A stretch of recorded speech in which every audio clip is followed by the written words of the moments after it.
Dari ke wow, apa itu? Oke, di record. Udah record. Oke. Oke, kita mungkin mulai 30 detik lagi ya. Weh, sampai detik banget nih. Oke.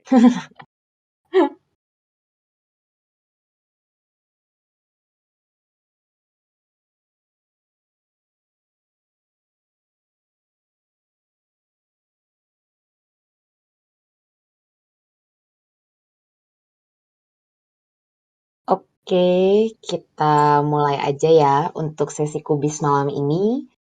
Thank you Gladys udah hadir di sini. Thank you juga teman-teman yang udah hadir di meja hijau. Nah, sebelum kita mulai, mungkin Gladys boleh perkenalan diri dulu. Halo semuanya, terima kasih udah datang ke Kubis yang ini. Terima kasih juga Feli udah ngadain Kubis dan ngajak aku ngobrol-ngobrol. Aku Gladys, nama panjangku Gladys Eliona. Aku em, aku penulis dan periset, tinggalnya di Jogja. Em, dan ya dan apa namanya? Aku memang apa ya? Cari uangnya gitu, apa namanya, kehidupanku itu, dari nulis gitu. Jadi, dari nulis dan dari riset, begitu kalau sekarang.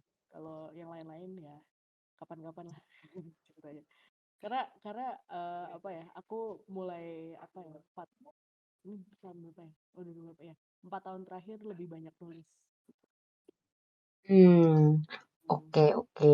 Nah, berarti kalau boleh tahu nih, dari 4 tahun lalu suka nulis, tapi maksudnya hobi nulisnya baru baru berbentuk ke arah buku 4 tahun lalu atau sebelumnya udah suka nulis dari sebelum 4 tahun lalu? Sebenarnya udah nulis di media nasional dari tahun 2010. Waktu itu aku nulis di majalah Hai sebagai apa, reporter remaja ya. Di situ terus di majalah Provok juga gitu. Jadi ada beberapa majalah yang boleh anak SMA tuh boleh ikut kontribusi waktu itu. Terus aku lanjut memang nulis, kebanyakan nulisnya tuh apa namanya, Eee, kebanyakan nulisnya belum yang profesional-profesional banget gitu, belum. Paling ngasih artikel, apa, review film dan segala macam.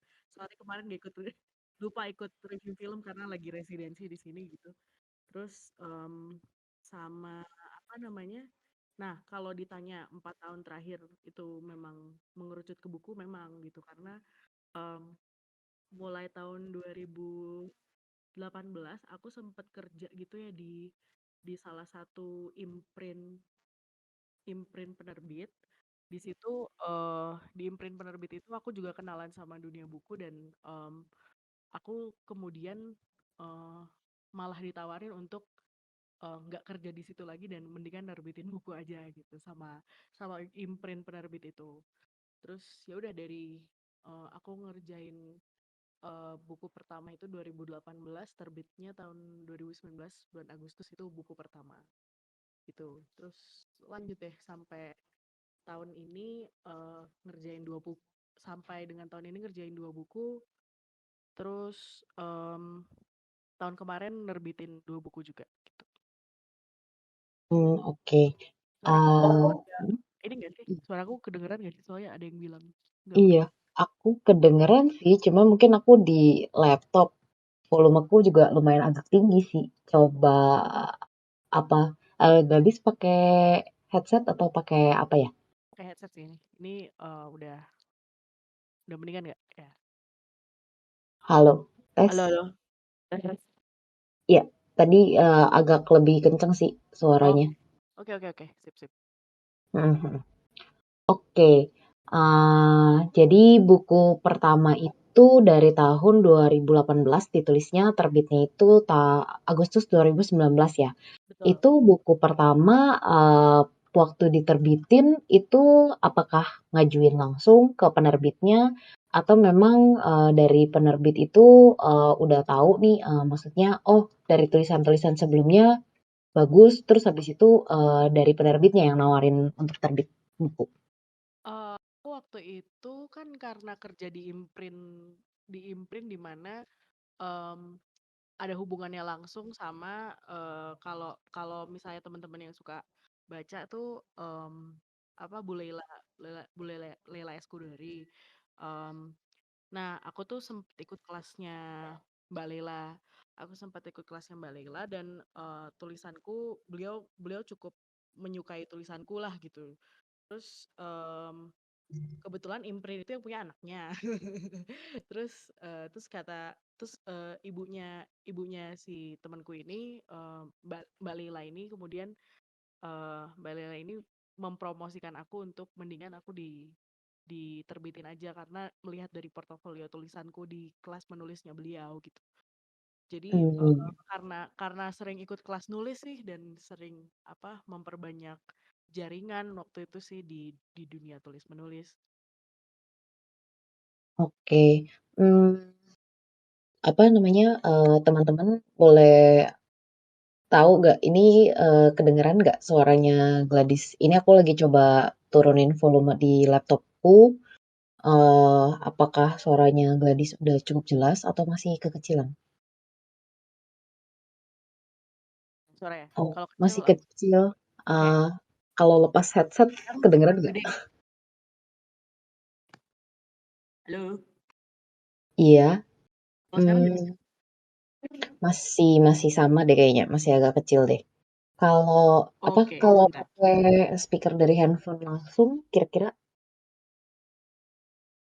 Aku speaker laptop. Ini aku di laptop. oh, di laptop. Nah, ya sekarang Mmm, udah mendingan belum? Aku udah lepas headset nih.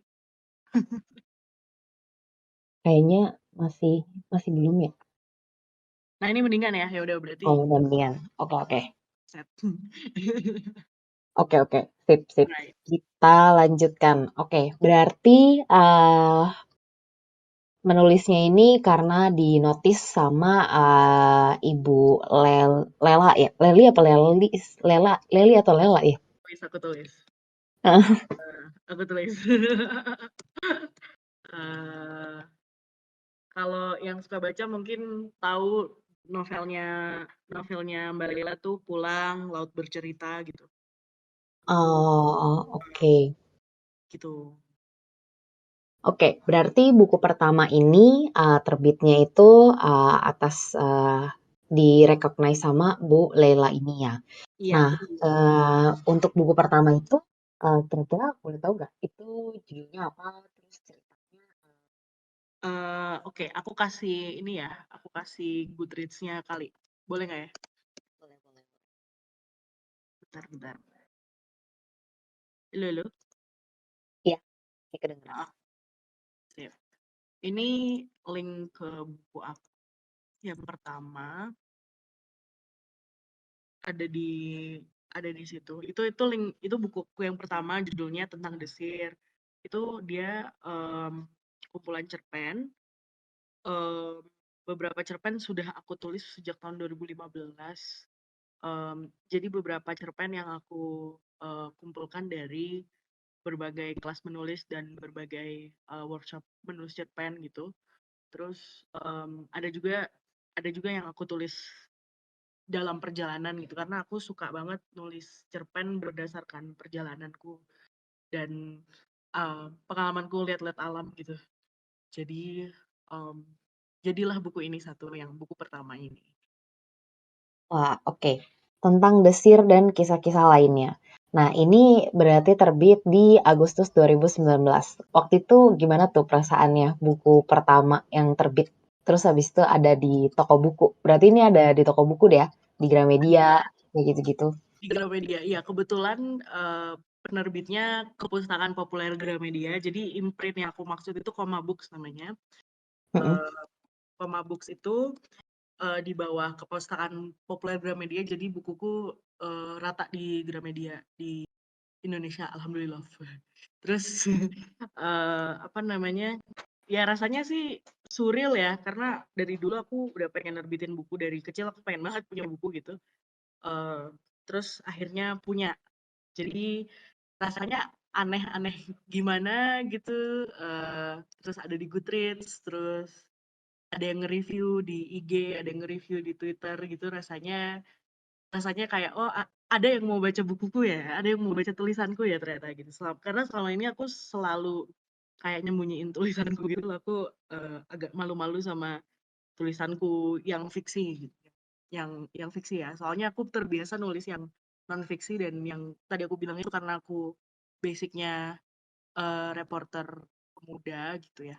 Jadi, terbiasa nulis esai gitu. Jadi ini ternyata fiksiku ada yang mau baca ya. Ah, oke. Seneng sih, maksudnya eh berarti satu mimpi tercapai untuk Iya, terbitin buku. betul. Oke, nah sekarang kalau buku kedua ini kan kolaborasi ya dengan Iya. tim Kok Bisa. Judulnya ada Alien di Luar Angkasa. Nah itu gimana tuh ceritanya, prosesnya bisa sampai kerja sama sama Kok Bisa, terus sampai akhirnya bukunya juga bisa diterbitin. Terus juga ini bukunya beda berarti ya dari buku yang pertama, karena kan buku pertama fiksi cerpen dan ini riset. Maksudnya lebih ke arahnya ilmu pengetahuan ya? Iya, aku ngasih Google Books-nya ini ada Alien di Luar Angkasa. Ini juga, dari jaringan sih. Memang apa ya, aku modal jaringannya tuh aku tuh lebih banyak mengumpulkan modal jaringan gitu. Ngumpulin teman, ngumpulin apa, ngumpulin network gitu ya. Mmm Aku bisa nulis buku ini karena ditawarin sama temen dekatku yang pernah kerja di kantornya Kok Bisa. Jadi Kok Bisa tuh ada head kantornya gitu kan. Aku lupa namanya Kibar apa gimana gitu. Terus temanku pernah kerja di situ. Terus mereka bilang kalau mereka tuh nyari penulis untuk nulis buku anak. Terus aku salah satu yang pertama ditawarin gitu karena memang, pengen ngebawanya tuh pakai tulisan yang, apa ya, lebih santai dan nggak yang saklek gitu tulisannya, nggak yang kaku. Terus, aku accept gitu, aku setuju diajakin dan ternyata mereka juga, seneng juga gitu dengan aku mau, nulis buat mereka. Dan, kenapa itu kan kemudian jadi bilangnya tim Kok Bisa ya, karena kita bikinnya kolaboratif sekali, kita rapat di Jakarta waktu itu, rapat di rapat di Gedung Tempo, mmm, di sana kita ketemu sama kami ketemu sama ilustrator, terus habis itu ketemu sama, project manajernya, ketemu sama orang yang memang, ngasih ide gitu. Karena memang, initially buku ini nggak akan jadi yang pertama dari Kok Bisa. Ini adalah buku Kok Bisa yang pertama dan ini akan ada lanjutannya lagi dan bukan ngomongin alien gitu. Jadi, masih ngomongin sci-fi. Dan kebetulan memang, apa ya, ini juga jadi tantangan buat aku karena satu, aku terbiasa gitu ya nulis, non-fiksi, tetapi tidak untuk anak-anak. Kedua, mmm, ini juga, apa ya, ini juga menyentil menyentil bagian diriku yang, apa namanya, bagian diriku yang tukang riset gitu, yang memang researcher. Karena banyak banget hal-hal dalam buku ini yang aku tuh harus baca jurnal lagi, aku harus baca riset lagi, gitu. Jadi, apa namanya, aku harus wawancara orang juga gitu. Jadi, mmm, ya kira-kira begitulah untuk proses yang buku Ada Alien di Luar Angkasa ini dan ternyata dari orang yang animo dari pembaca gitu lumayan besar dan mungkin kebantu juga sama Kok Bisa yang subscriber-nya ada jutaan gitu. Eee, buku buku Ada Alien di Luar Angkasa ini langsung bestseller dalam waktu 2 minggu kurang 10 hari gitu, terus langsung cetak ulang, gitu. Oh, keren-keren. Ini kalau boleh tahu nih, antara buku pertama sama buku kedua, itu proses penulisannya itu lebih susah yang mana nih? Maksudnya, apakah lebih susah yang nulis cerpen atau lebih susah nulis untuk yang non-fiksi ini? Hmm. Kalau aku bilang sih triknya beda-beda ya. Triknya tuh untuk nulis fiksi dan nulis non fiksi itu punya cara yang berbeda. Jadi tingkat kesulitannya tuh itu kayak nanya air sama minyak. Air sama minyak itu gimana bedanya gitu. Kayak Hmm. karena memang beda sekali cara pendekatan pendekatan kepenulisannya berbeda, pendekatan risetnya beda, terus apa namanya pembahasaannya gitu, nulis kalimat per kalimatnya itu beda. Em, ya kalau aku bilang sih sebenarnya tiap fiksi maupun non fiksi itu punya tantangannya masing-masing dan em, kalau fiksi tantangannya lebih ke ngasih kebaruan cerita, terus habis itu tidak terjebak sama apa pola-pola nulis kita misalnya karena ya kalau kalau fiksi tuh ini sih sangat sangat menantang kita untuk bikin cara bertutur yang baru, cara storytelling yang baru gitu. Sementara kalau non fiksi gimana caranya kita bisa nyampein hal-hal yang belum tentu orang lain tahu nih, dan ini kenyataan, tapi kita juga bisa menyampaikannya dengan cara yang mudah dibaca dan mudah dinikmati oleh semua orang. Oke. Setiap cerita, setiap buku punya tantangannya masing-masing ya. Nah, tapi Ya. kalau misalkan untuk proses pengerjaannya, apakah sama aja, mungkin sama-sama sekitar setahunan, atau mungkin ada yang lebih cepat untuk proses pengerjaannya? Jujur sih aku lebih ngerasa lebih santai ngerjain fiksi. Karena kalau fiksi itu ngerjain buku yang pertama itu karena bebannya tuh adanya di diri aku sendiri kan. Maksudnya aku yang punya cerita, aku yang punya karakter, aku yang punya semestanya sendiri, aku yang ngarang ceritanya sendiri gitu ya. Em, Hmm. jadi itu lebih lebih santai buat aku dan lebih ngasih kebebasan buat aku karena bukunya tuh ya tentang tentang imajinasiku gitu. Tapi kalau yang ada alien di luar angkasa tuh karena apa ya? Karena dia tuh ada schedule-nya, ada ada Excel-nya bahkan gitu. Excel ini halaman satu dan halaman 2 itu akan isinya apa. Terus konten di halaman 2 halaman 3 apa. Jadi kayak per halaman itu kontennya harus jelas. Terus source-nya atau sumber tulisannya harus jelas juga.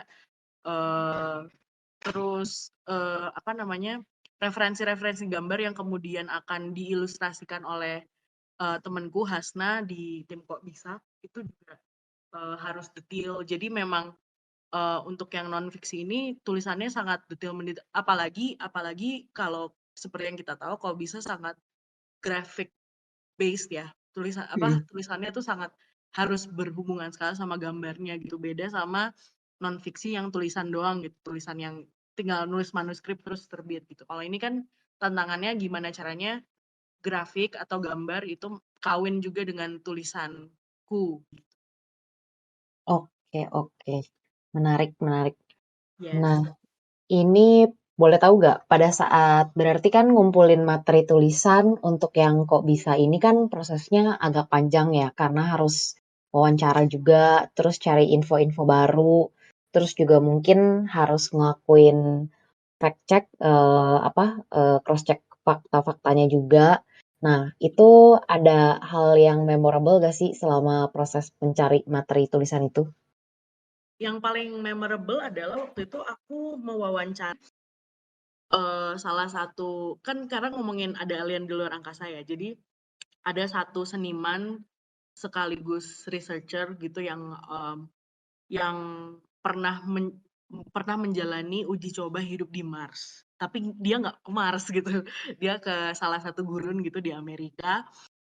Terus dia memang eh, apa karya seninya dia dan hasil risetnya dia gitu memang banyak sekali hubungannya sama ngomongin kehidupan ekstraterrestrial atau kehidupan alien.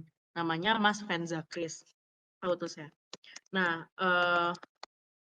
Mas Venza ini aku ngobrol sama dia tuh berjam-jam gitu di rumahnya dia yang dia tuh isinya buku-buku soal alien dari yang soal tahayul banget, kayak yang teori konspirasi banget, sampai yang dia dapat buku dari NASA gitu, dia dapat buku dari buku yang sangat-sangat saintifik gitu. Jadi dia memperlakukan informasi itu setara. Jadi um, dia tidak menegasikan, dia tidak membuat sebuah informasi itu lebih jelek daripada informasi yang lainnya gitu. Tapi dia jadikan data aja gitu, dia jadikan data untuk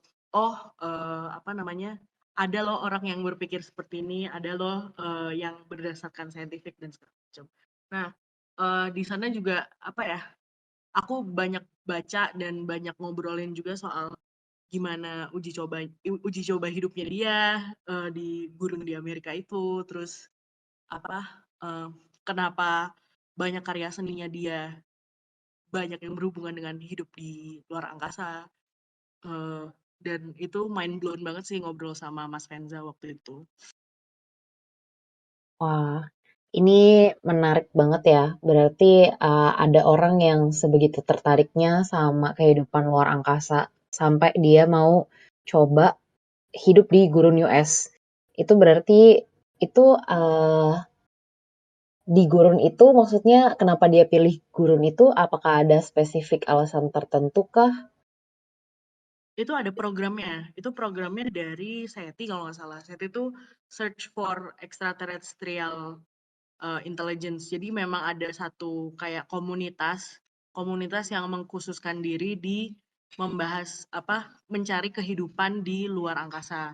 Itu ada di Amerika kan. Nah, dia salah satu yang kepilih bareng sama, kalau nggak salah dia berenam gitu, untuk tinggal dan merasakan kira-kira kalau hidup di Mars tuh kayak gini gitu. Jadi berenam gitu di gurun dan campnya sangat saintifik gitu. Jadi ada yang peneliti astrobiologi kalau nggak salah gitu, ada yang peneliti fisika gitu. Jadi dia dia barengan sama peneliti lainnya untuk uji coba hidup di Mars itu gitu.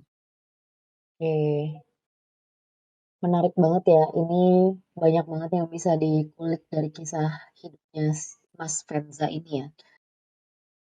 Oke, kalau nah tahun lalu kan Gladys ada keluarin 2 buku. Salah satunya tadi untuk yang ada alien di luar angkasa. Nah, untuk buku yang satu lagi itu ceritanya, gambarannya itu tentang apa tuh, kalau boleh tahu? Aku coba cari di Goodreads dulu ya, bentar. Jadi yang satu lagi itu sebenarnya aku masuk ke satu antologi naskah. Jadi mulai tahun kemarin, karena aku memang basicnya juga teater dan kuliahku juga teater, em, aku nggak cuma nulis fiksi dan non fiksi aja, tapi aku sudah mulai merambah ke nulis naskah, teater. Dan ini aku masuk bareng sama 11 penulis lakon atau penulis naskah teater se-Indonesia. Ini ya bukunya. Dan di situ aku nulis barengan yang lain, dan nulis naskah teater itu kayak nulis fiksi sih, cuma bedanya ada arahan panggungnya, terus ada bayangan soal penyutradaraannya gitu. Jadi memang apa ya lebih lebih menantang daripada nulis cerita pendek aja atau cerita fiksi yang pure fiksi aja. Oke, berarti ini buku yang ketiganya kolaborasi sama penulis-penulis lainnya ya. Iya. Nah, kalau untuk buku yang pertama sama yang buku kedua ini, eee, kalau buku pertama itu kan dia lebih ke fiksi. Nah, materi tulisannya itu berarti, tadi kan ada yang udah dari tulisan bertahun-tahun lalu. Nah, dari mulai awalnya mau dijadiin buku sampai, terbit buku, itu kira-kira berapa lama sih? Terus, kalau misalkan proses nulis buku kayak gitu, biasanya, prosesnya itu gimana? Maksudnya apakah dicari materinya sebanyak-banyaknya dulu, terus nanti baru dirapihin belakangan, Atau mungkin yang cerpen ditulis satu dulu sampai kira-kira udah oke, baru lanjut ke cerpen berikutnya. Itu prosesnya biasanya gimana sih untuk nulisnya? Sebenarnya proses masuknya ke editing ya, editing dan apa namanya, pengumpulan naskah. Ya, Kalau sebenarnya nggak ada yang biasanya gimana, tapi kalau yang aku alami, itu aku kumpulin dulu cerpen yang aku mau kompilasi ke dalam satu buku itu, aku kumpulin, terus habis itu, aku kasih ke penerbit dan penerbit nanti akan, alihin ke editor yang sudah ditunjuk.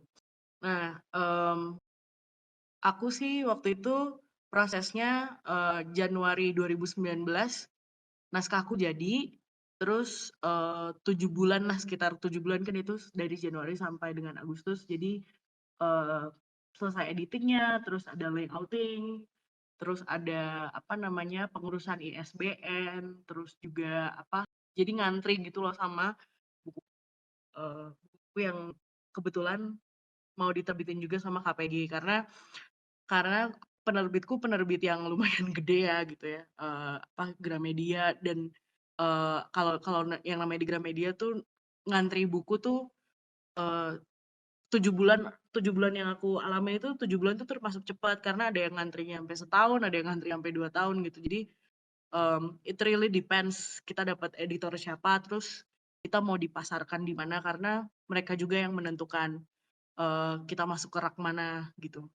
Mmm aku nunggunya sekitar 7 bulan, kalau yang fiksi. Kalau yang non-fiksi itu setahun. Setahun itu, kalau nggak salah nulis nulis dan riset itu 1 tahun setengah, sorry, yang ada Alien di Luar Angkasa tuh 1 tahun setengah. Karena aku inget banget aku dapet projeknya di 2019 akhir, di 2019, 2020 awal gitu. Terus ini bukunya akhirnya terbit di 2021 kemarin ya. Mmm, terus ya ya begitu, eee, kalau kalau yang kedua itu, kalau yang non-fiksi memang lebih ribet karena, melibatkan lebih banyak orang kan, ngelibatin ilustratornya, ngelibatin orang kok bisanya, ngelibatin, editor yang ada di LX-nya juga. Jadi kita editing-nya kayak 2 lapis gitu, ada editing di kok bisanya, terus ada editing di LX medianya. Sementara kalau yang di Tentang Desir yang di buku pertama, itu kan hubungannya cuma aku sama editorku, terus, tektokannya cuma aku sama editorku aja. Mmm, terus ya udah sisanya kalau misalnya editorku udah, "Oh udah oke nih," gitu, itu langsung, penerbit yang megang dan, apa, bikin kontrak dan segala macam. Jadi, eee, yang penting, kontraknya terbit dulu sih gitu. Dari kontrak itu kalau, kontraknya udah terbit berarti, nggak berapa lama mungkin selang sebulan, 2 bulan bukunya akan udah ada di, toko buku dan di online shop, gitu. oke. Wah, oke oke. Berarti untuk prosesnya ini tergantung ya, karena harus apa melibatkan siapa aja. Nah, Iya, kalau Hmm? tergantung sama penerbitnya juga, apakah penerbitnya ini indie atau penerbit mayor. Karena kalau penerbitnya independen atau self publishing itu bisa jauh lebih cepat, nggak nunggu 7 bulan gitu. Misalnya kita udah punya naskah, eee, less than 3 months gitu, kurang dari 3 bulan udah terbit. Itu bisa. Tapi, balik lagi it depends on how big is the publisher. Hmm, oke. Tapi kalau misalkan tergantung dari publisher gitu, apakah akan efek juga untuk masing-masing publisher itu dia akan pasarin punya di mana? Ya, apa dengan publisher lebih gede kita kita bakalan lebih banyak toko buku atau ada perbedaan nggak sih? Sebenarnya itu tergantung dengan kesepakatan kita, tergantung sama publisher ngelihat kita bisa di market kayak gimana ya, itu kenyataannya gitu ya. Jadi, Iya. apa namanya, kalau publisher gede itu, apa namanya, mereka, mmm, satu kali jadi tergantung, ada yang sekali cetak itu 1.500 sampai dengan 2.000, eee Itu penerbit gede. Nah, penerbit kecil yang kayak yang punyaku yang terakhir ini, penerbit kecil itu, cetak 100 aja udah bagus gitu. Cetak cetak 100 aja udah bagus, cetak, bisa ada buku yang terjual lebih dari 200 eksemplar aja udah bagus gitu. Jadi, it really really depends kita berurusannya sama penerbit apa. Mmm, terus tadi apa aja? Sorry, aku agak lost. Eh, ya, maksudnya berarti kalau kayak gitu dia ngaruh gak sih? Maksudnya karena tadi misalnya yang dari Kok Bisa itu dia kalau nggak salah Alex kan berarti penerbitnya ya. Mhm mhm. Terus karena Alex ini kan kita tahu udah lumayan gede.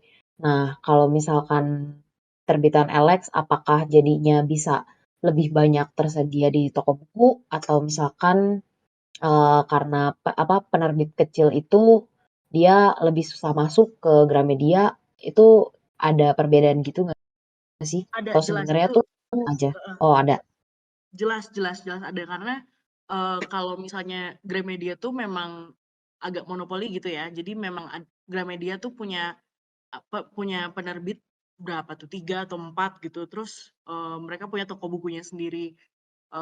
Jadi memang jadi lebih mudah gitu untuk ngelihat buku kita di toko buku, major kayak, mayor kayak Gramedia atau mungkin kalau yang tinggal di kota lain ada Togamas gitu, ada yang di Gunung Agung gitu, itu jauh lebih mudah karena memang oplahnya memang mereka, nyetaknya ya sebanyak itu, sebanyak 1.500, 2.000 eee, itu cukup untuk disebarkan ke seluruh Indonesia gitu. Belum lagi penjualan e-book, karena sekarang kan Gramedia ada e-book-nya ya, Mm-mm. itu juga dihitung tuh, itu ngaruh banget. Sementara kalau misalnya penerbit indie memang penerbit indie tuh punya pasarnya dan punya punya ininya sendiri ya, punya komunitasnya sendiri. Jadi, yang beli tuh antara kalangan kita-kita aja atau misalnya orang-orang yang memang misalnya kayak buku-buku yang terakhir ini, mmm yang emang suka teater gitu, orang-orang yang suka teater pasti tahu penerbit aku yang terakhir gitu.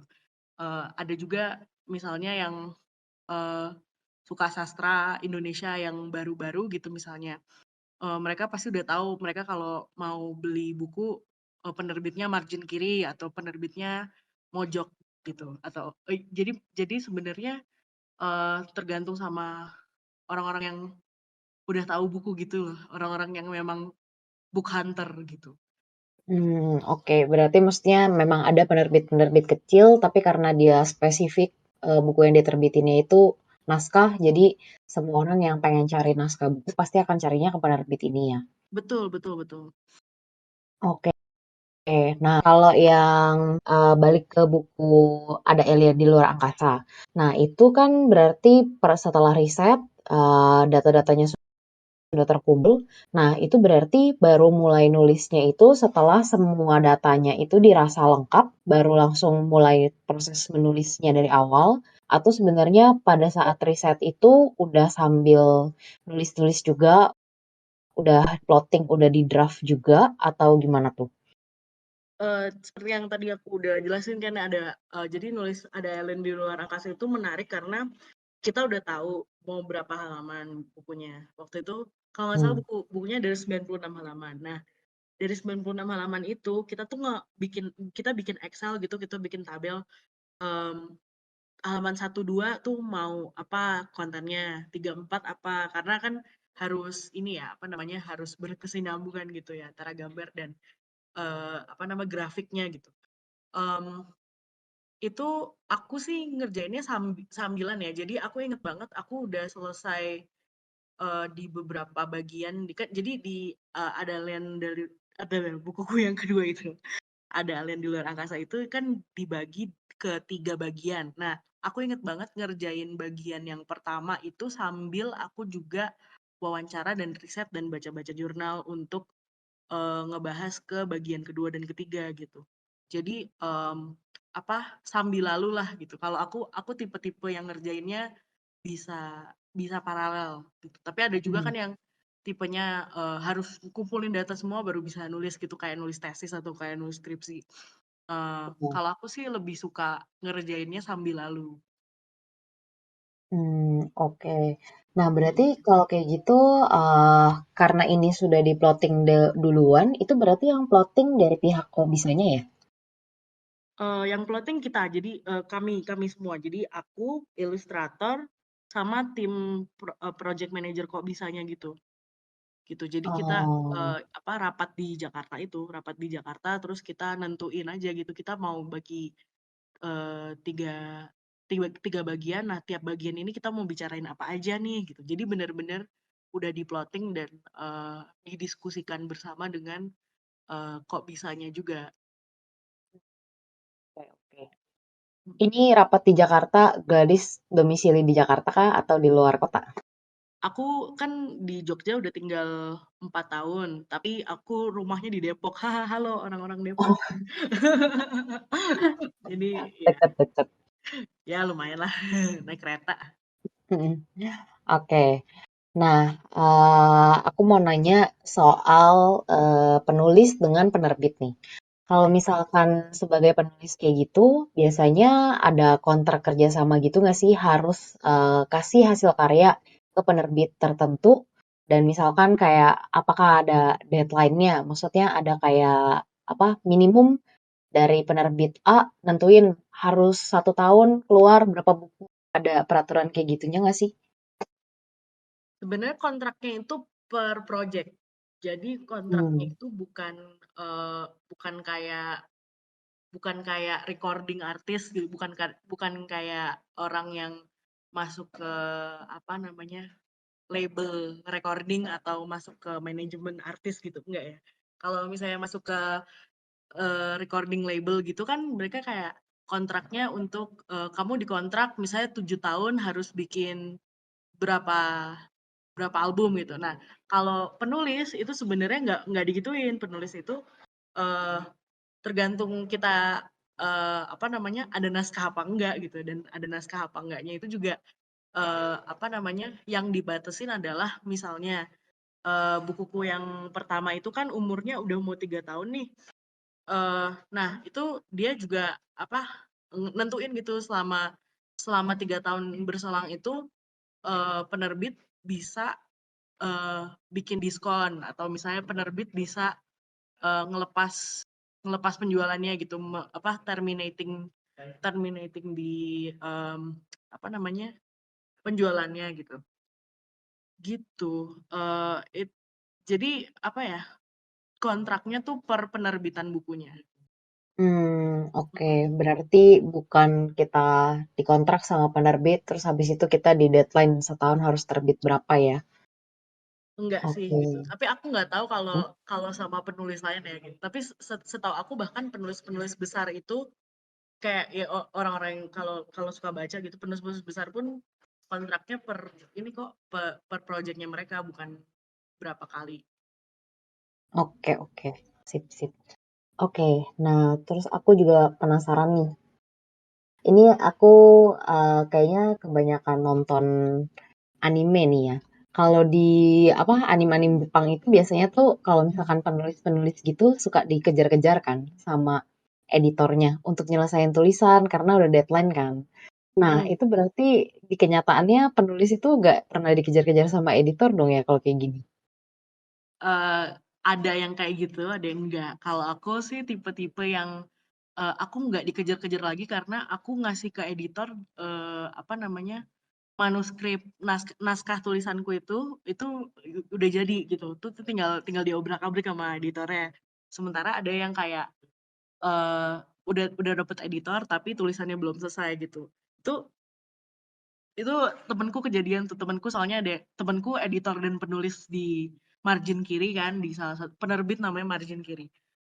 Di situ, mereka kejar-kejaran tuh kayak, "Oh gimana sih kok bab satu malah diterbitin di online?" Gitu. Jadi kayak ada drama-drama, tagih tagih menagih Hmm. gitu antara editor dan, apa namanya, dan penulis. Itu terjadi di beberapa penerbit dan, nah ini juga kejadian di, penulis-penulis yang emang udah diplot. Misalnya kayak, Bu Lela tadi, terus ada, apa namanya, novelis-novelis yang lumayan udah lumayan punya nama gitu dan memang, penerbit udah kayak, "Oh ya kita bakal nerbitin kamu," gitu. Itu juga tipe-tipenya dikejar-kejar editor tapi nggak yang se-ekstrim kalau penerbit-penerbit indie biasanya kayak gitu sih.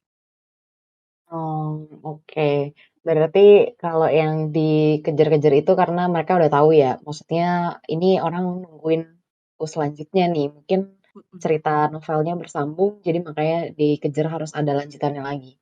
Iya, gitu. Oke, oke. Nah, aku, oke, aku udah cukup dapat banyak banget nih gambaran soal kehidupan penulis. Nah, dari teman-teman yang di sini ada yang mau nanya nggak nih sama Gladys? Mungkin boleh open mic? Atau diketik juga nggak apa-apa, biar aku nggak ngomong sendirian di grup, hehe.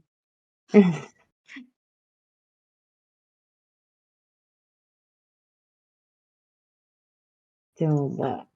Ada ndak?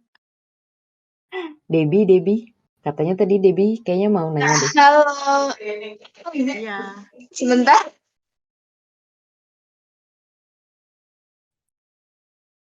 Iya, aku mau tanya Kak Gladys. Kan pasti kalau nulis tuh nggak selalu dapet inspirasi ataupun pikiran gitu buat mau nulis apa. Nah, saya how to overcome your writer's block gitu gimana ya Kak? Terus gimana biasanya Kakak itu riset ataupun maksudnya dapat idenya yang awal banget itu dari mana? Dari pengalaman pribadi kah atau gimana? Hmm. Makasih pertanyaannya Debbie. Aku langsung jawab aja ya. Ini kalau yang pertama sih em, aku jujur aja agak jarang mengalami writer's block. Mungkin karena aku tuh punya satu buku yang aku khususkan untuk tiap kali aku punya ide tulisan, aku tulis gitu. Jadi aku bikin misalnya kayak ini tanggal tanggal segini aku mikirin mau nulis soal ini gitu. Aku bikin bank ide kalau aku bilangnya ya itu ya. Bank ide di situ jadi kalau misalnya aku misalnya pengen banget nulis terus tiba-tiba kayak aku bingung nih mau nulis apa gitu. Ya kan aku punya bank ide, punya apa tulisan-tulisanku yang apa ide-ide tulisan yang belum pernah aku wujudkan terus ini aku bisa comot dari ideku yang lama yang udah aku catat. Kalau aku sih overcoming writer's block kayak gitu ya.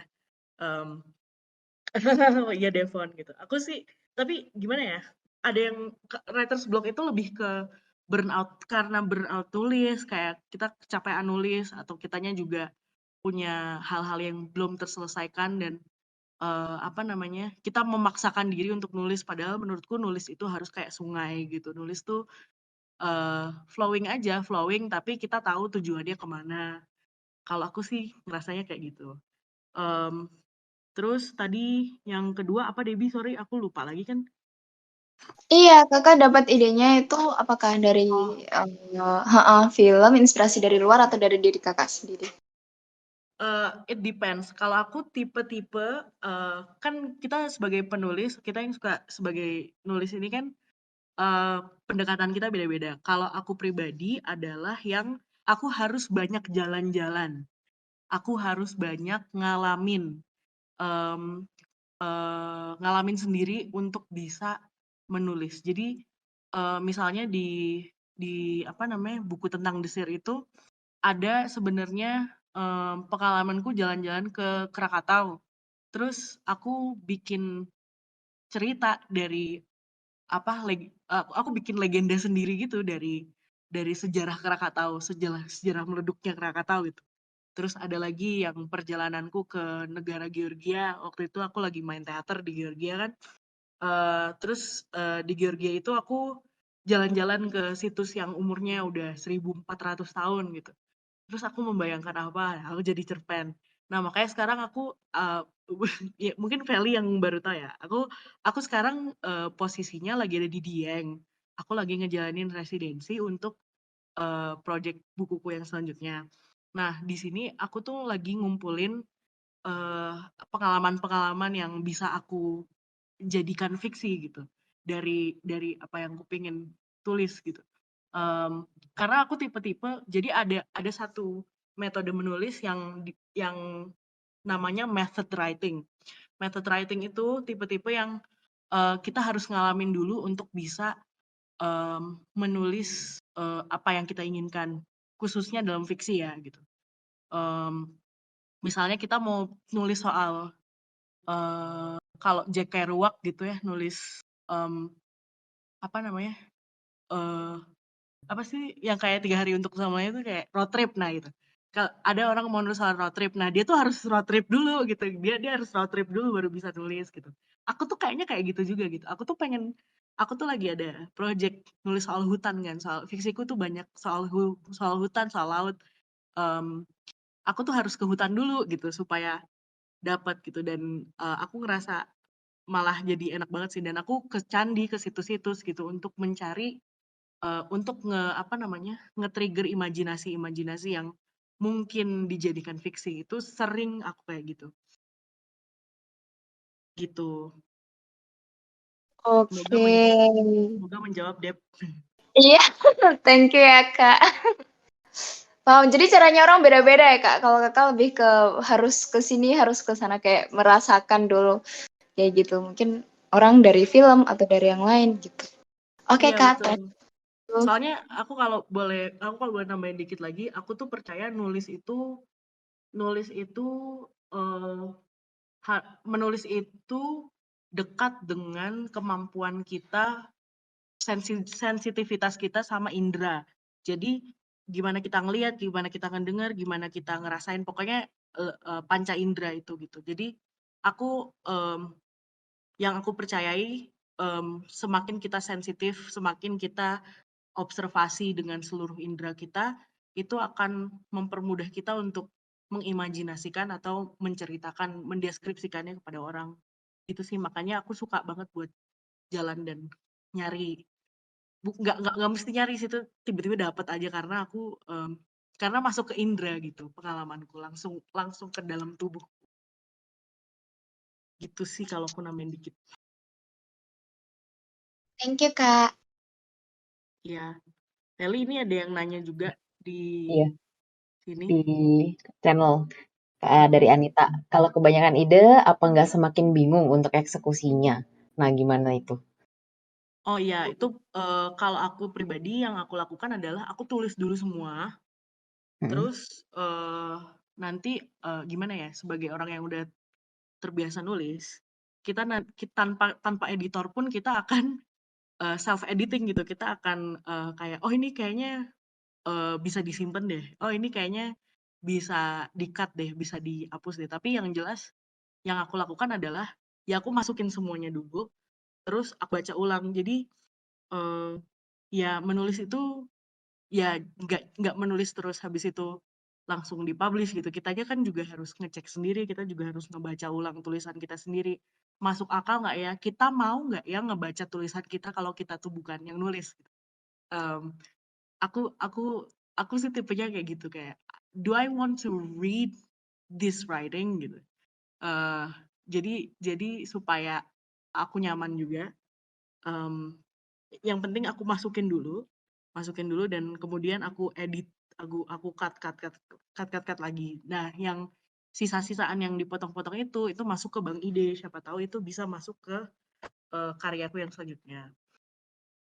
Oke, berarti kita habis selesai nulis, kita pun baca lagi ya. Maksudnya kita memposisikan sebagai orang lain. Apakah kita suka dengan tulisan yang kita tulis sendiri? Benar banget. Kita juga harus bisa. Nah, kalau nyimpen bank ide biasanya di mana? Nah, ini tadi aku sempat kasih tahu juga ke Debbie. Jadi aku punya punya buku tulis yang khusus itu aku jadiin bank ide gitu. Jadi misalnya tanggal segini aku nulis, tanggal segini aku dapat apa nih gitu, aku jalan kemana ya aku tulis. Terus habis itu kira-kira ada sesuatu yang potensial jadi fiksi gitu, potensial jadi cerita pendek yang bisa aku karang gitu, ya aku tulis gitu. Kira-kira ini karakternya siapa, ngapain, aku dapat cerita ini dari mana, kapan gitu. Jadi apa namanya? Aku tulis tangan kalau aku nulis tangan gitu. Tapi ada juga yang punya Bang idenya di Google Drive gitu. Jadi tiap orang beda-beda. Kalau aku sih tipe-tipenya yang nulis tangan dulu terus baru aku ketik gitu. Oke, Kavel, aku boleh tanya nggak? boleh dong, boleh. Boleh, boleh, boleh. Iya. Aku mau tanya Kak, kan Kakak itu juga anak teater juga ya Kak. Itu ada nggak sih rencana buat nulis screenplay? Nggak harus screenplay juga kayak ya adegan-adegan kind of like screenplay tapi juga bisa di-play di teater dan di sebuah cerita panjang gitu Kak. Iya, bukuku yang terakhir itu naskah teater by the way. Yang ada di grup itu Yang Zoa naskah dari teater pendek. Negeri. Terus memang karena aku juga belakangan jadi nulis naskah juga, aku juga keranjingan nulis naskah sih. Jadi apa? Aku punya simpenan banyak buat nulis naskah dan memang ada rencana untuk menerbitinnya gitu. Mantap. Kita tunggu ya Kak. Hehe, makasih. Nah, kalau nulis cerpen sama nulis naskah ini idenya itu maksudnya gimana nentuin ini mau dijadiin fiksi aja nih cerpen atau cerita ini kayaknya lebih cocok jadi naskah deh. Nah, itu gimana tuh? Maksudnya misahin antara cerpen sama naskah. Hmm, aku sih apa ya?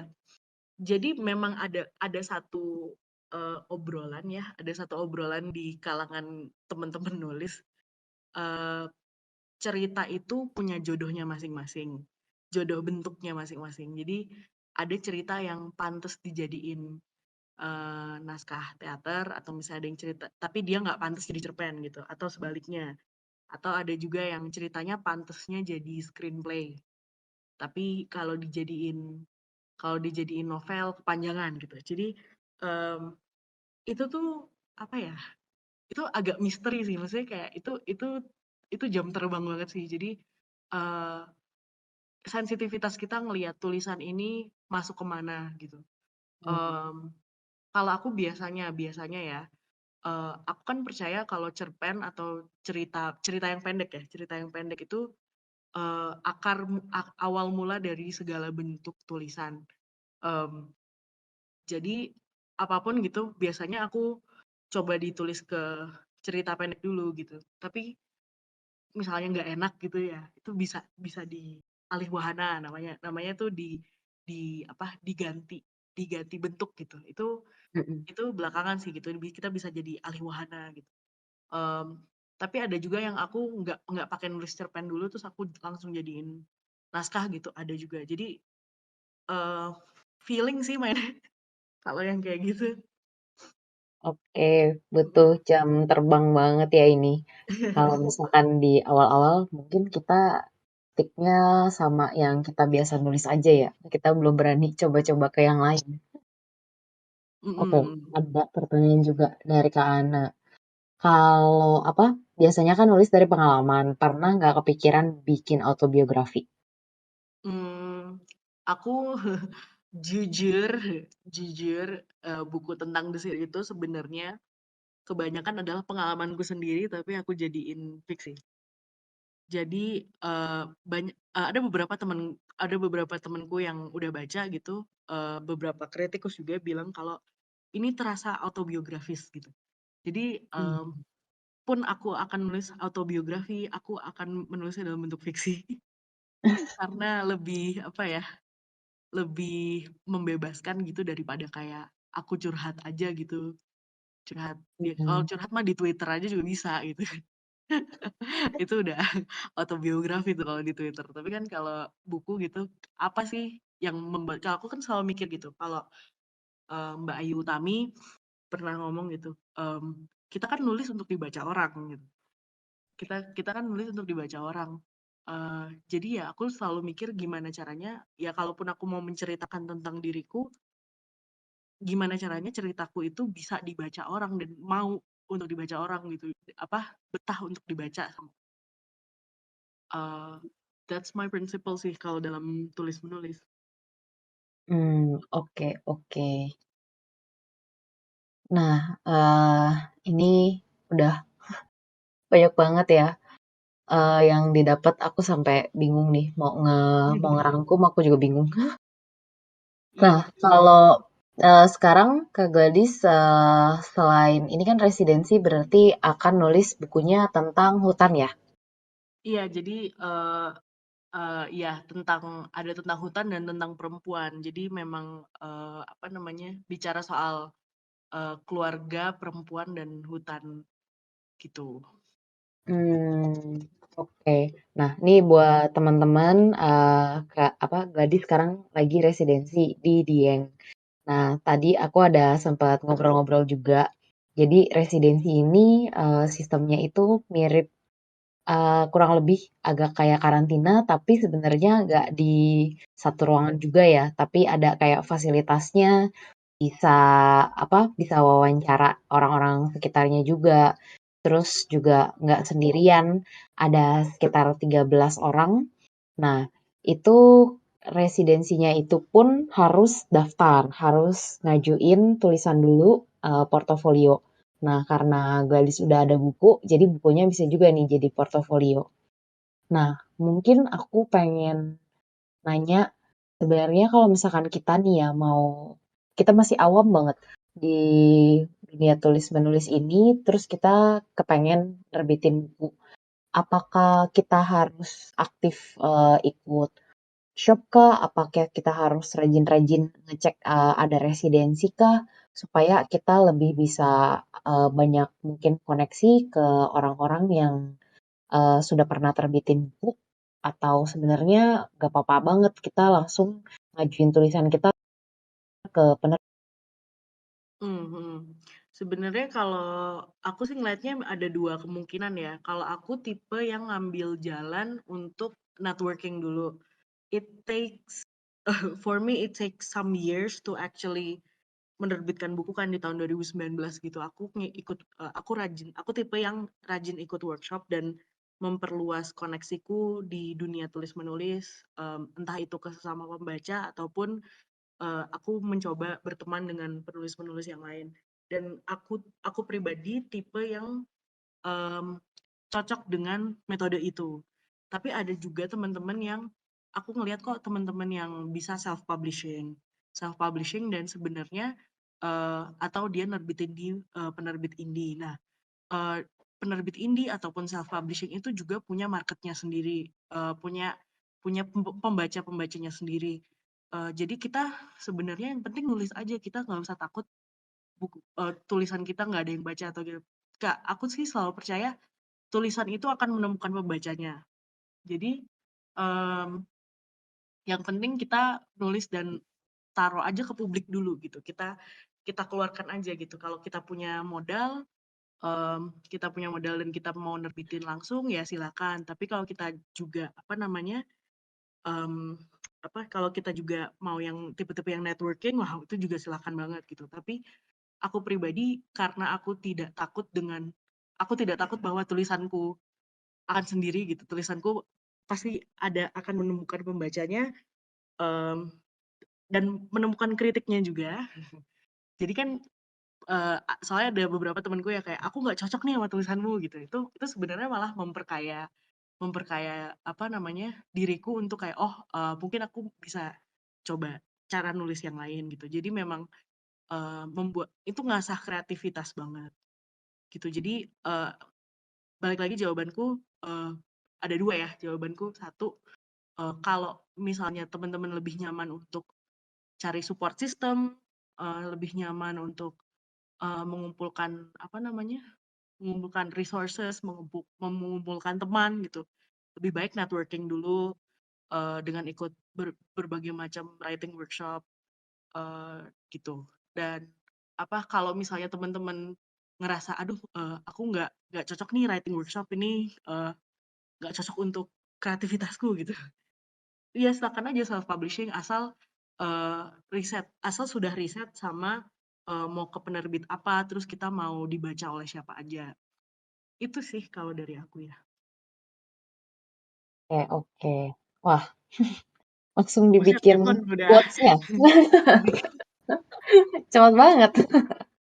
Quote of the day. Iya, ya.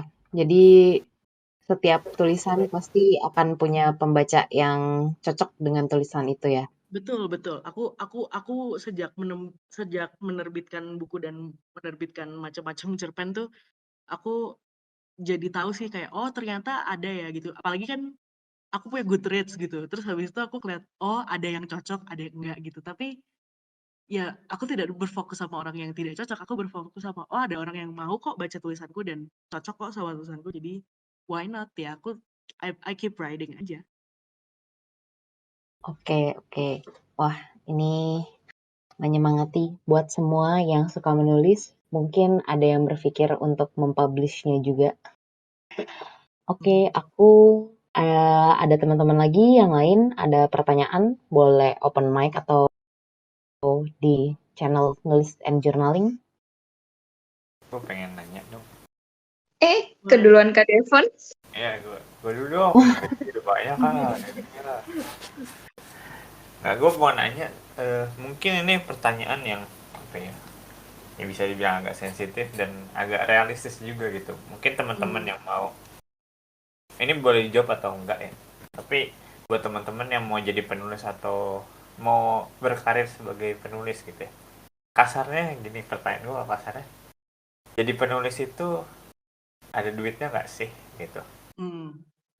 Bisa nggak sih kita, atau mungkin kalau gue beli lebih elaborate gitu, sebetulnya jadi penulis ini mungkin dapat duitnya gimana, dapat gimana bisa menghidupi diri nggak sih sebetulnya gitu sih, Itu dengan menulis aja gitu ya misalkan gitu. itu Kak Anita udah jawab tuh. Oh jangan salah. Iya sih. Aku 4 tahun terakhir hidup baik-baik saja dengan menulis. Kalau aku ya, karena mungkin juga karena ada salah satu bukuku yang bestseller. Bestseller itu tuh ngebantu beneran loh, sumpah. Kalau misalnya teman-teman cukup beruntung untuk menjual 2.000 buku dalam waktu 10 hari gitu. Itu kan kayak itu kayak Kriterianya apa tuh bestseller? Kenapa? Kriteria bestseller itu apa ya? Bestseller itu kalau dari Alex gitu ya, kalau yang aku tahu dari Gramedia ya kayak tadi itu misalnya dalam waktu sekian satu cetakan sudah habis. Nah, satu cetakan yang aku bilang itu kan bisa 1.500 atau 2.000 atau 2.500 tergantung yang nyetak kan gitu. Tergantung penerbitnya, sorry.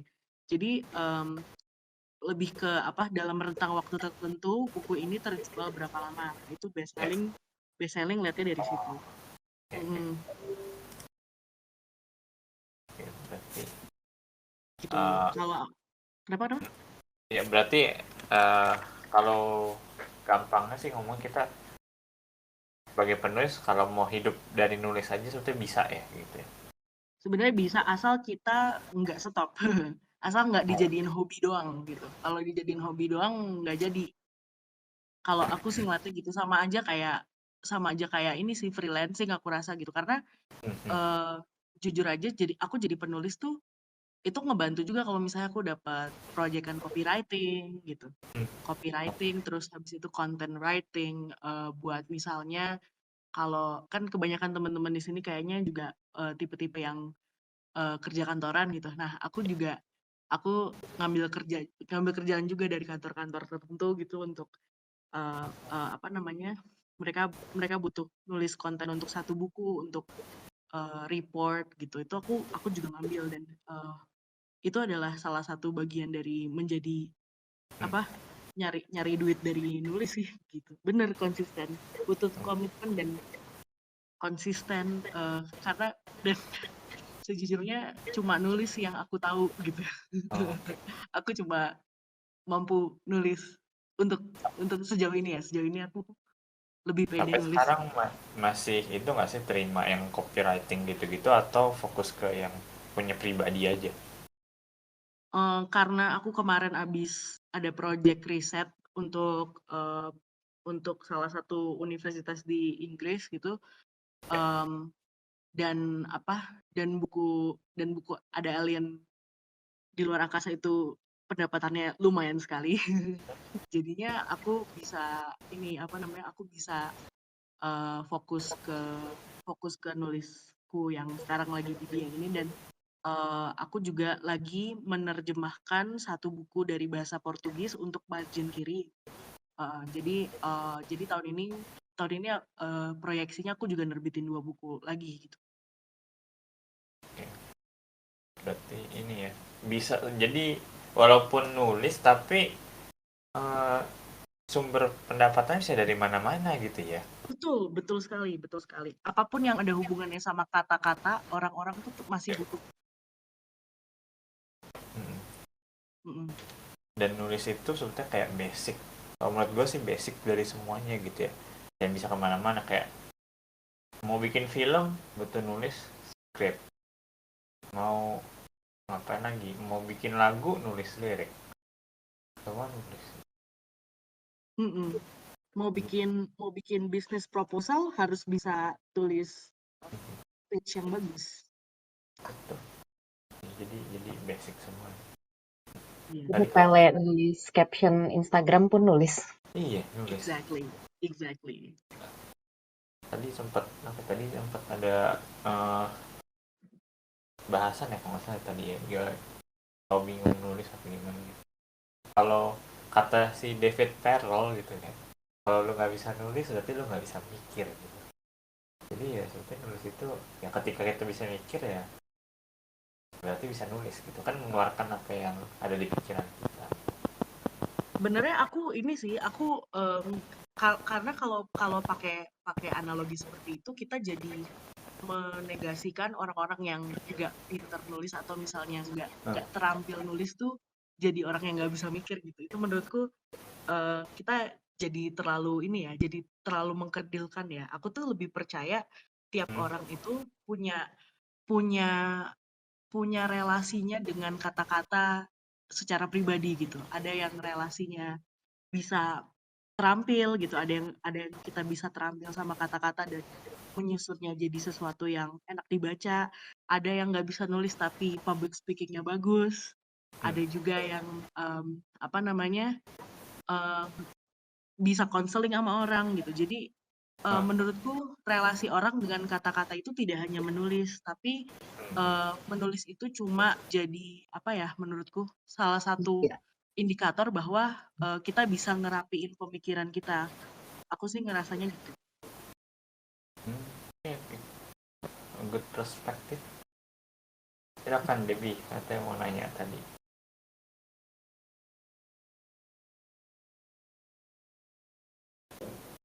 Halo? Iya. Iya. Aku mau tanya, Kak. Sebenarnya kalau orang nih yang bener-bener awam banget, terus punya ide kayak, aduh aku punya ide ini, terus aku pengen banget nih nulis, terus pengen aku buat sebuah cerita gitu, sebuah something. Tapi dia takut karena setiap ngelihat Microsoft Word yang kosong, terus dia lihat tulis kertas yang kosong, dia takut mulai gitu. Apakah ada skills atau base knowledge yang diperluin nih biar dia tuh nggak bingung gitu, dia mulainya dari mana dan kayak gimana? Apakah harus tahu tokoh-tokoh yang ditulis dulu atau alurnya ditulis dulu gimana atau detail-detailnya gimana nanti Kak? Tips dan mungkin apa yang harus diketahui? Kalau aku pribadi sebagai orang yang hampir tiap hari nulis, uh, aku juga takut sih dengan blank page. Aku juga kayak aduh gitu ngerasa. Tapi yang aku fokuskan adalah aku tuh mau cerita apa gitu. Apa yang aku pengen sampaikan sebenarnya. Nah, aku berfokus aja sama sebenarnya aku mau ngomongin apa sih gitu. Um, ada yang kemudian bentuknya bikin draft dulu. Draftnya tuh dalam bentuk kayak akhirnya gimana, tengahnya gimana, akhirnya gimana gitu, kayak awalnya gimana, akhirnya kayak gimana gitu. Ada yang bikin pointers gitu ya, jadi kayak bikin poin-poinnya dulu. Ada juga yang bikin apa namanya, bikin alur dramatic reading, dramatic art gitu. Dramatic art tuh aku tulisnya ini dramatic art. Ada yang nyoba bikin dramatiknya art dulu. Jadi kayak misalnya perkenalannya gimana, konfliknya apa, terus resolusinya gimana. Nah, ada juga yang berfokus sama karakternya. Misalnya kita tuh sebenarnya pengen banget cerita soal si karakter ini. Nah, kita tuh bikin detail banget soal si karakter ini. Detailnya itu bisa yang sampai dia umurnya berapa, dia tuh sebenarnya tujuannya apa, halangannya dia untuk mencapai tujuan itu apa. Nah, sebenarnya yang membuat sebuah cerita itu kan halangan tersebut, bagaimana karakter itu overcome halangan tersebut. Itu kan yang kemudian menjadi cerita. Jadi kita fokus ke dalam resolusi konflik dan apa namanya, latar belakang karakter yang ingin kita bangun. Kalau aku sih gitu. Jadi aku fokus sama, aku tuh pengen hasil akhirnya seperti apa gitu. Tapi aku juga sering kok nulis cerpen yang aku nggak tahu hasil akhirnya gimana, terus habis itu di tengah-tengah kayak, oh ya udah, oh jadinya begini, ya udah gitu. Jadi it really depends, dengan kepribadian kita lebih cocok dengan pointers kah, kita lebih cocok dengan menciptakan karakter kah, gitu.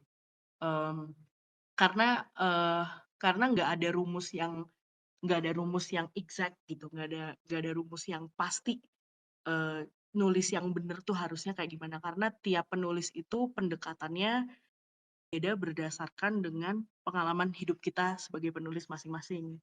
Aku sih begitu ya.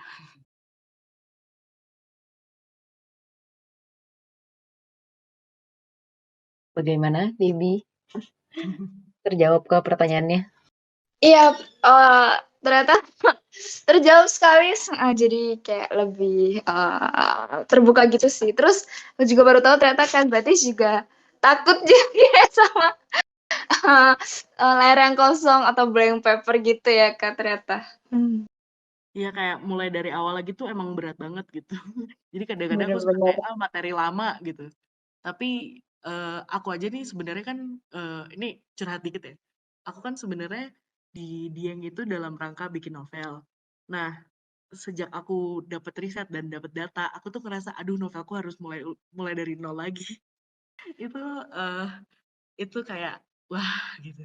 Tapi ya kan aku berfokusnya sama cerita yang pengen aku sampaikan. Aku pengen menyampaikan imajinasiku, ya udah, jadi aku berpegangnya sama cerita yang ingin aku ceritakan aja. Aku tidak tidak apa, biar biar aku nggak takut sama blank slate gitu. Aku mulai dari apa yang aku punya gitu. Oke, berarti kuncinya yang penting ditulis dulu aja. Masalah Betul. itu nanti mau diedit berapa kali, pokoknya yang penting ada dulu untuk yang bisa diedit ya. Ada quote gini, tulisan yang bagus adalah tulisan yang selesai. Iya, iya. Betul, betul, betul, betul. Bener juga sih. Gitu kok. Jadi kayak ya udah, yang penting selesaikan saja tulisan nih. Tulisan yang bagus ada tulisan yang ditulis gitu, tulisan yang diselesaikan gitu. Ya sudah, kan balik lagi, tulisan akan menemukan pembacanya. Kalau kita nggak selesai-selesai tulis, kalau kita nggak mulai, kita nggak bakalan kita nggak bakalan tahu tulisan kita bisa dibaca apa enggak kan.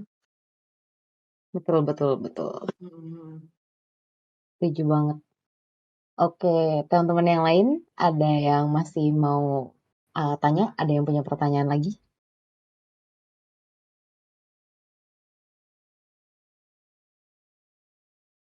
Dian Lestari sedang typing, siapa nih?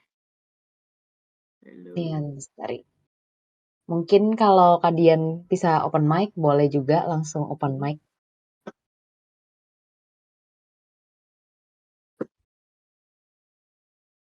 Kayak dibikinin gini loh sama Devon loh.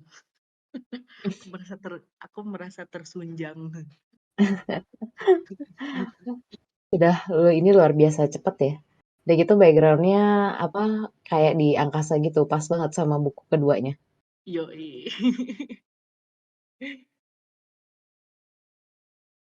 Oke. Wah, pernah nggak merasa jenuh karena writing should be something fun for you, tapi jalannya nggak selalu mulus? Wah, berat nih. Karena apa ya? em, aku pribadi menyiapkan diri untuk berada di dalam posisi itu. Apa kayak I shouldn't make my hobbies for money. Uh, because I don't think writing is my hobby anymore. Writing is my job.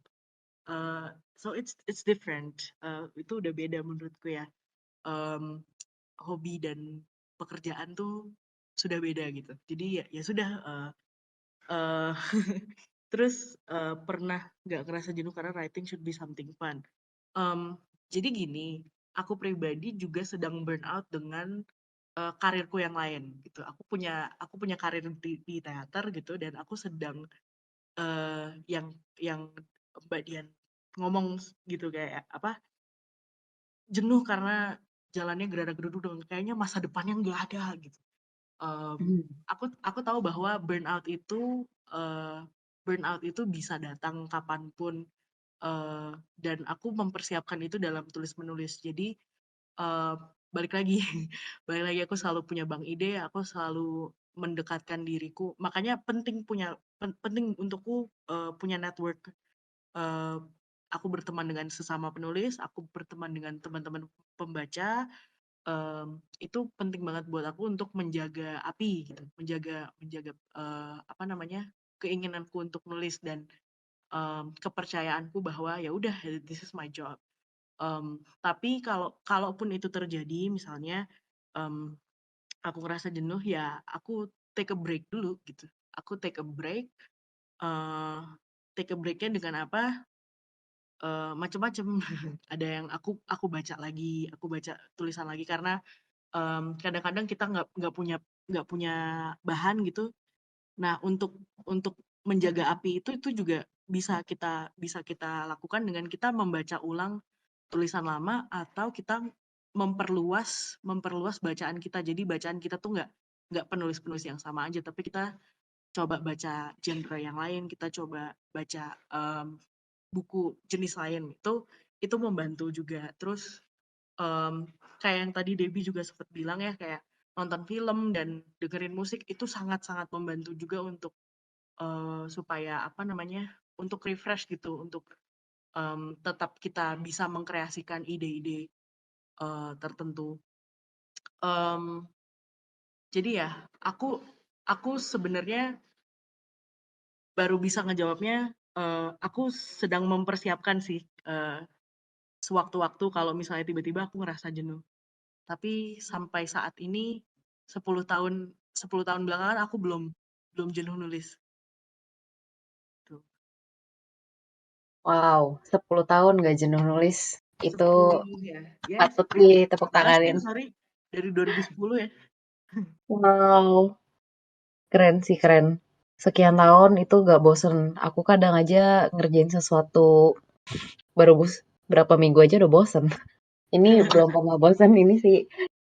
Karena balik lagi Ah, sih Feli, kayak kita ngelihat nulis tuh sebagai apa? Kalau aku udah ngelihat nulis mm. tuh as a job ya. It's not my hobby anymore. I have another hobby. Tapi nulis itu udah jadi pekerjaanku, udah integral, udah apa namanya? Udah jadi kesatuan dengan hidupku. Jadi eh ya sudah, ya begitu adanya. Oke, berarti nggak nyerah sama jenuh, tapi ya pokoknya setiap kali jenuh ya harus segera dicari jalan keluarnya gimana supaya bisa tulis lagi.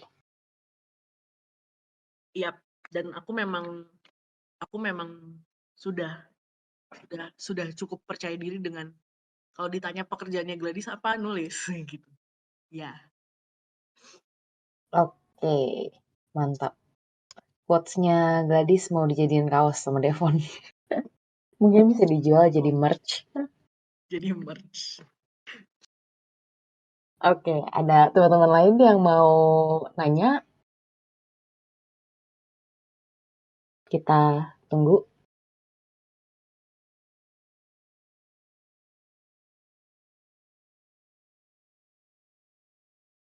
Atau gimana? Kalau kalau tidak ada pertanyaan, mungkin Gladys mau nutup satu quotes apa nih? Quotes untuk teman-teman yang mungkin tadi karena rata-rata pertanyaannya sepertinya pada senang nulis. Cuman kendalanya tadi ya, writer's block, jenuh. Nah, ada pesan apa atau quotes lainnya nih untuk teman-teman yang mungkin sebenarnya tuh senang nulis, tapi masih belum bisa menyelesaikan tulisannya atau belum berani untuk mempublikasikan tulisannya. Ada pesan apa nih? Pertama, menulislah untuk diri sendiri. Ini agak agak bertentangan ya dengan yang dari tadi aku bilang, menulis itu untuk dibaca gitu. Seenggaknya dibaca sama diri sendiri. Menulis Oke, menulis itu untuk dibaca, seenggaknya sama diri sendiri. Jadi, mmm, pertama-tama menulislah karena kita ingin bercerita gitu.